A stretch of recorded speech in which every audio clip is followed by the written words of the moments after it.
According to a study, bureaucracy and new regulations have severely damaged the export of clothing and shoes from Great Britain to the EU since Brexit. Exports fell from £7.4 billion in 2019, that means before the UK left the EU, to £2.7 billion in 2023, as the Guardian newspaper quoted a study by the consulting firm Retail Economics and the online platform Tradebyte last Wednesday. This contributed to a slump in exports of so-called non-food goods to countries in the EU internal market by almost a fifth, with 18%. Great Britain left the EU at the end of January 2020 and after a transition phase has not been a member of the EU internal market and the customs union since 2021. Despite a free trade agreement agreed at the last minute, new tariffs have been due in some areas since then, and bureaucratic regulations are also making business more difficult. Bilateral trade has fallen significantly, and opposition leader Keir Starmer, whose Social Democratic Labour Party is expected to win the parliamentary elections on July 4th according to polls, I meant the description, not the name of it, has announced that he will align British rules on food and agricultural products with those of the EU. However, he has ruled out a return to the single market or the reintroduction of EU freedom of movement. Due to the decline, sales of British brands and retailers in the EU have collapsed since Brexit, even though the European e-commerce market is flourishing, as the report also stated. Small and medium-sized companies in particular are affected, for which it is more difficult to comply with the new bureaucratic regulations. But not all non-food goods were affected. Export sales increasing in the health and beauty, in the DIY and gardening sectors, and this partially offsets the declines in the clothing and shoe sectors. The collapse can be explained in part by the fact that British companies opened an office in the EU because of Brexit in order to circumvent the new regulations. That was also said by the study co-author Richard Lim of Retail Economics. However, many British clothing manufacturers have also relocated their production to an EU country due to bureaucratic hurdles, at the expense of skilled workers and jobs in Great Britain. According to a study by the think tank UK in a Changing Europe, which was published last Tuesday, British exports of goods to the EU have declined since Brexit, so they say this as well. However, the exports of services have increased by almost 30% compared to February 2020. And this industry, which also includes legal services and consultancy, has now overtaken manufacturing and transport equipment, including cars, and is Britain's largest export sector, they said. But most people in Great Britain regret Brexit. The price of it is becoming increasingly clear. But why is Europe then not an issue at all in the election campaign on the island? Well, somebody here in Germany wrote, "What do Brexit and Lord Voldemort, the character from the Harry Potter novels, have in common? Most people find him terrible, but his name should not be spoken." In any case, the Voldemort law is strictly observed in the British election campaign once again. A new parliament will be elected on the island on July 4th, and it is the first election after Brexit exit had its real effect. But despite a widespread Brexit hangover, neither the Conservative Tories nor the very likely election winner, the Labour Party, under its leader Keir Starmer, are making Europe an issue. "It's obvious," is what a Labour representative says behind closed doors, justifying the law of silence. "We would like to win the election." But why is it so obvious? The mood in the UK has now clearly turned against Brexit. Around 60% of Britons now say that leaving the EU was a mistake.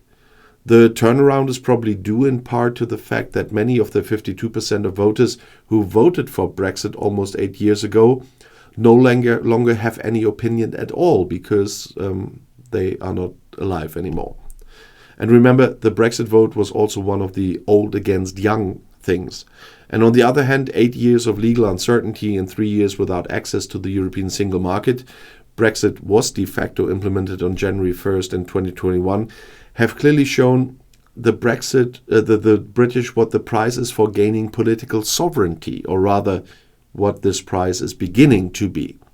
Because Brexit is not an event, it's a process. Little by little, supply chains are breaking down because it's no longer worthwhile for small and medium-sized companies from the EU to trade with the island due to bureaucratic effort.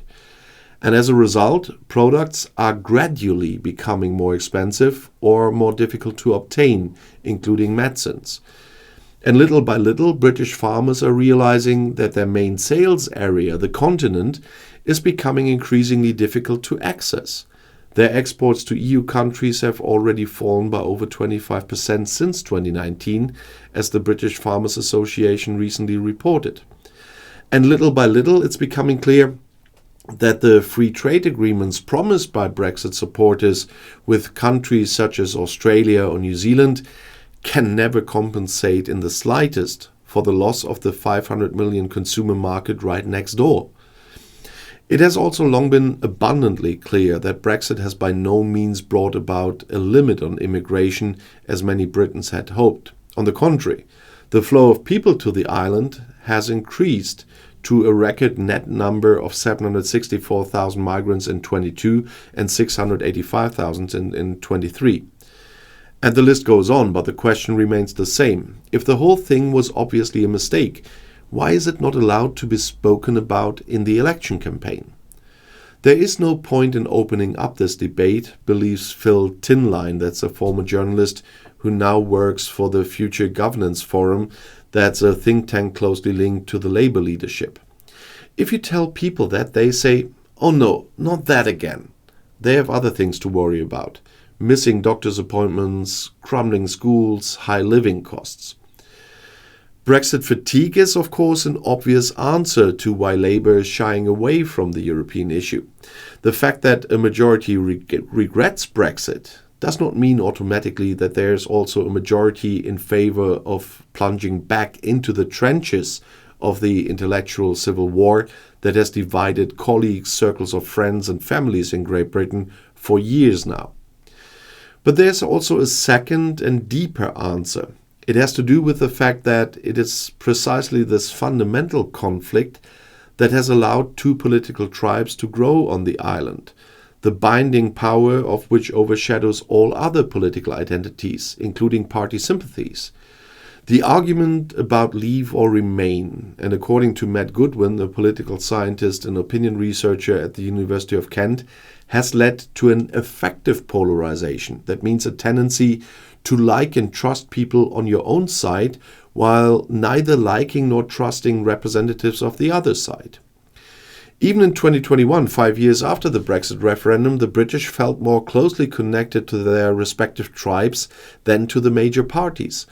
Only 57% saw themselves as Tory or Labour supporters, while 86% defined themselves as Remainers or Leavers. And this is part of the Goodwin book, Values, Voice and Virtue, that was published in 23.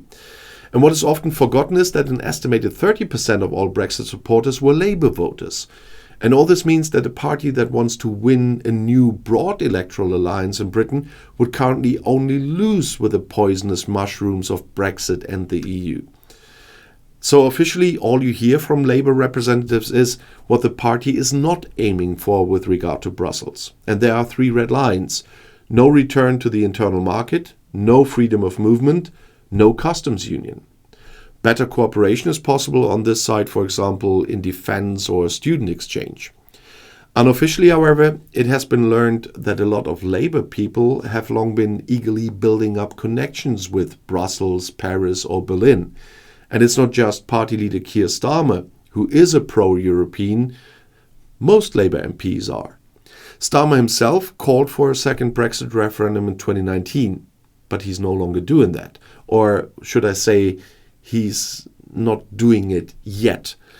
The assumption that he's holding back his true goals for the moment seems more plausible than the assumption that he has come to terms with Brexit. But before the question of EU membership can be put to the people again, it will probably take a long time for identity to cool down, even if economic losses are likely to continue in the meantime. If the problem with British EU policy is those boiling emotions, then feelings must change before policy can change. And if you want to know more, the next video is right here in the end screen. I'll see you there. I'll be back.